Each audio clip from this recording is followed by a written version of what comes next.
Hi hello welcome back to my YouTube channel. ನಾನು ನಿಮ್ಮ ಪ್ರೀತಿಯ ಮಂಜುನಾಥ್ ವರ್ಷ. ನಾನಿವತ್ತು ಸಿಂಪಲ್ಲಾಗಿ ಕಡಲೆಕಾಯಿ ಪಲ್ಯ ಯಾವ ರೀತಿ ಮಾಡೋದು ಅಂತ ತೋರಿಸ್ತಾ ಇದ್ದೀನಿ. ಅದಕ್ಕೆ ಬೇಕಾಗಿರೋ ಇಂಗ್ರೀಡಿಯೆಂಟ್ಸು, ಮೊದಲಿಗೆ ಒಂದು ಬಾಣಲಿ ಇಟ್ಕೊಂಡಿದ್ದೀನಿ, ಒಂದು 4 ಸ್ಪೂನಷ್ಟು ಎಣ್ಣೆ ಹಾಕ್ಕೊಂಡಿದ್ದೀನಿ, ಮತ್ತು 1 ಸ್ಪೂನಷ್ಟು ಸಾಸಿವೆನ ಹಾಕ್ಕೊಂಡಿದ್ದೀನಿ. ಸಾಸಿವೆ ಸ್ವಲ್ಪ ಚಿಟಪಟ ಅಂತ ಸಿಡಿತಿದ್ದಂಗೆ ಒಂದು ಕರ್ಬೇವಿನ ಸೊಪ್ಪನ್ನು ಹಾಕ್ಕೊಂಡಿದ್ದೀನಿ, ಒಂದು ಎಲೆನ ಅಂದರೆ ಒಂದು ಕಡ್ಡಿ ಕರ್ಬೇವಿನ ಸೊಪ್ಪನ್ನ ಹಾಕ್ಕೊಂಡಿದ್ದೀನಿ, ಮತ್ತು 4 ಒಣಮೆಣ್ಸಿಕಾಯಿನ ಹಾಕ್ಕೊಂಡಿದ್ದೀನಿ. ಆಮೇಲೆ ಒಂದು ಅರ್ಧ ಕ್ಯಾಪ್ಸಿಕಮ್ನ ಸಣ್ಣದಾಗಿ ಕಟ್ ಮಾಡಿ ಹಾಕ್ಕೊಂಡಿದ್ದೀನಿ. ಇದೆಲ್ಲ ಆದಮೇಲೆ ಅದನ್ನು ಕ್ಯಾಪ್ಸಿಕಮ್ಮು ಸ್ವಲ್ಪ ಹಸಿ ವಾಸನೆ ಹೋಗೋ ತನಕ ಚೆನ್ನಾಗಿ ಫ್ರೈ ಮಾಡ್ಕೊಬೇಕಾಗತ್ತೆ. ಅದಾದಮೇಲೆ ಈರುಳ್ಳಿನ ಹಾಕ್ಕೊತಾ ಇದ್ದೀನಿ. ಒಂದು 4 ಮೀಡಿಯಮ್ ಸೈಜಷ್ಟು ಈರುಳ್ಳಿನ ಸಣ್ಣದಾಗಿ ಕಟ್ ಮಾಡಿ ಹಾಕ್ಕೊತಾ ಇದ್ದೀನಿ.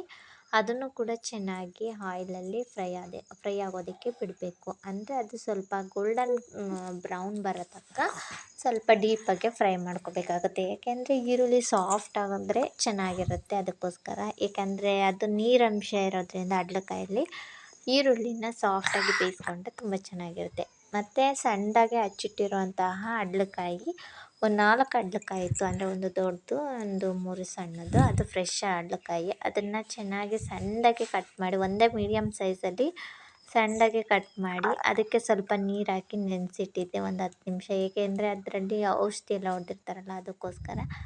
ಅದೆಲ್ಲ ವಾಶ್ ಆಗಲಿ ಅಂತ ಒಂದು 10 ನಿಮಿಷ ಇಟ್ಟಿದ್ದೆ. ಅದಾದಮೇಲೆ ನಾನು ಆ್ಯಡ್ ಮಾಡ್ಕೊತಾ ಇದ್ದೀನಿ ಇವಾಗ. ಇದೆಲ್ಲ ಹಾಕಾದ್ಮೇಲೆ ಅಡ್ಲಕಾಯಿನ ಹಾಕ್ತಾಯಿದ್ದೀನಿ. ಸಣ್ಣದಾಗಿ ಕಟ್ ಮಾಡಿ ಇಟ್ಕೊಂಡಿರೋ ಅಂಥದ್ದು, ಅಂದರೆ ಒಂದು ಬಟ್ಲಲ್ಲಿ ಕಟ್ ಮಾಡಿ ಹಾಕ್ಕೊಂಡಿದ್ದೆ ನೀರಲ್ಲಿ ನೆನೆಸ್ಬಿಟ್ಟು. ನೀರೆಲ್ಲ ಚೆನ್ನಾಗಿ ಹೋಗಬೇಕು. ಆಮೇಲೆ ಅದನ್ನು ಆ್ಯಡ್ ಮಾಡ್ಕೋಬೇಕಾಗುತ್ತೆ. ನೋಡಿ, ಈ ಥರ ನೀಟಾಗಿ ನೀರೆಲ್ಲ ಸೋಸ್ಬಿಟ್ಟು, ಯಾಕೆಂದರೆ ಇದರಲ್ಲಿ ನೀರು ಬಿಟ್ಕೊಳ್ಳುತ್ತೆ, ಅದಕ್ಕೋಸ್ಕರ ನಾನು ನೀರೆಲ್ಲ ಚೆನ್ನಾಗಿ ಹಿಂಡ್ಬಿಟ್ಟು ಆಮೇಲೆ ಹಾಕ್ಕೊತಾ ಇದ್ದೀನಿ.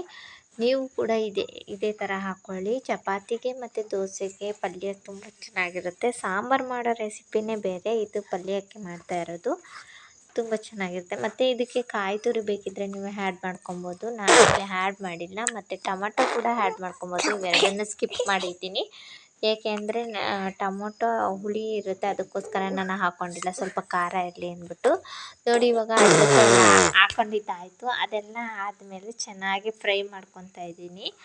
ಇವಾಗ ಅದು ಬಾಣಲಿ ತುಂಬ ಆಗಿಬಿಡುತ್ತಲ್ಲ, ಅದಕ್ಕೋಸ್ಕರ ಸ್ವಲ್ಪ ನಿಧಾನಕ್ಕೆ ಫ್ರೈ ಮಾಡ್ಕೊತಾ ಇದ್ದೀನಿ. ನೀವು ಬೇಕಿದ್ದರೆ ಒಂದು ತಪ್ಪಲೆಗೆ ಹಾಕ್ಕೊಂಡು ಮಾಡ್ಕೊಬೋದು. ನೋಡಿ, ಇವಾಗ ಫ್ರೈ ಆದಮೇಲೆ ಅದು ಕೆಳಗಡೆ ಹೋಗಿರುತ್ತೆ. ಇದೆಲ್ಲ ಆದಮೇಲೆ ಅದನ್ನು ಸ್ವಲ್ಪ ನೀರು ಬಿಟ್ಕೊಂಡಿರುತ್ತಲ್ಲ, ನೋಡಿ, ಇವಾಗ ಸಾಂಬಾರು ಪುಡಿ ಅಂದರೆ ಧನಿಯಾ ಪುಡಿನ ಆ್ಯಡ್ ಮಾಡ್ಕೊತಾ ಇದ್ದೀನಿ 2 ಸ್ಪೂನು. ಬರೀ 2 ಸ್ಪೂನ್ನ ಆ್ಯಡ್ ಮಾಡ್ಕೊಂಡಿದ್ದೀನಿ. ಅದಾದಮೇಲೆ ಸಾಂಬಾರು ಪುಡಿನ ಹಾಕ್ಕೊತೀನಿ. ಅದಕ್ಕೋಸ್ಕರ ಇದನ್ನು ಧನಿಯಾ ಪುಡಿ ಹಾಕಿದ್ಮೇಲೆ ಒಂದು ಸ್ವಲ್ಪ ಹೊತ್ತು ಮಿಕ್ಸ್ ಮಾಡ್ಕೊಬೇಕಾಗುತ್ತೆ. ಏಕೆಂದರೆ ಪುಡಿ ಅದೇ ಸಾಕಾದರೆ ನಾವು ಇದಕ್ಕೆ ಖಾರದ ಪುಡಿನ ಆ್ಯಡ್ ಮಾಡ್ಕೊಬೋದು. ಬೇಡ ಅಂದರೆ ಬೇಕಿದ್ದರೆ ಸಾಂಬಾರು ಪುಡಿನ ಆ್ಯಡ್ ಮಾಡ್ಕೊಬೋದು. ಇವಾಗ 2 ಸ್ಪೂನ್ ಸಾಂಬಾರು ಪುಡಿನ ಹಾಕಿ ತೋರಿಸ್ತಾ ಇದ್ದೀನಿ. ಕಲರ್ ಕೂಡ ತುಂಬ ಚೆನ್ನಾಗಿದೆ. ನೋಡಿ, ಈ ಥರ ಮನೆಯಲ್ಲೇ ಮಾಡಿರೋದ್ರಿಂದ ಕಲರ್ ತುಂಬ ಚೆನ್ನಾಗಿದೆ. ನೀವು ಬೇಕಿದ್ರೆ ಅಂಗಡಿಯಿಂದ ತರೋದಾದರೆ ಖಾರ ಇಲ್ಲ ಅಂದರೆ 3 ಸ್ಪೂನ್ ಆ್ಯಡ್ ಮಾಡ್ಕೊಳ್ಳಿ. ನಮ್ಗೆ ಖಾರ ಇತ್ತು ಅಂದ್ಬಿಟ್ಟು ನಾನು 2 ಸ್ಪೂನ್ ಮಾತ್ರನೇ ಆ್ಯಡ್ ಮಾಡ್ಕೊಂಡಿದ್ದೀನಿ. ಇದೆಲ್ಲ ಆದಮೇಲೆ ಮೇಲೆ ಒಂದು ಸ್ವಲ್ಪ ಸಣ್ಣದಾಗಿ ಹಚ್ಚಿರುವಂತಹ ಕೊತ್ತಂಬರಿ ಸೊಪ್ಪನ್ನು ಹಾಕ್ಕೊಂಡ್ರೆ ತುಂಬ ಚೆನ್ನಾಗಿರುತ್ತೆ. ಇದಿಷ್ಟೇ ನೋಡಿ, ಅಡ್ಲಕಾಯಿ ಪಲ್ಯ ತುಂಬ ಸಿಂಪಲ್ಲಾಗಿರುತ್ತೆ ಮತ್ತು ತುಂಬ ಟೇಸ್ಟಾಗಿರುತ್ತೆ.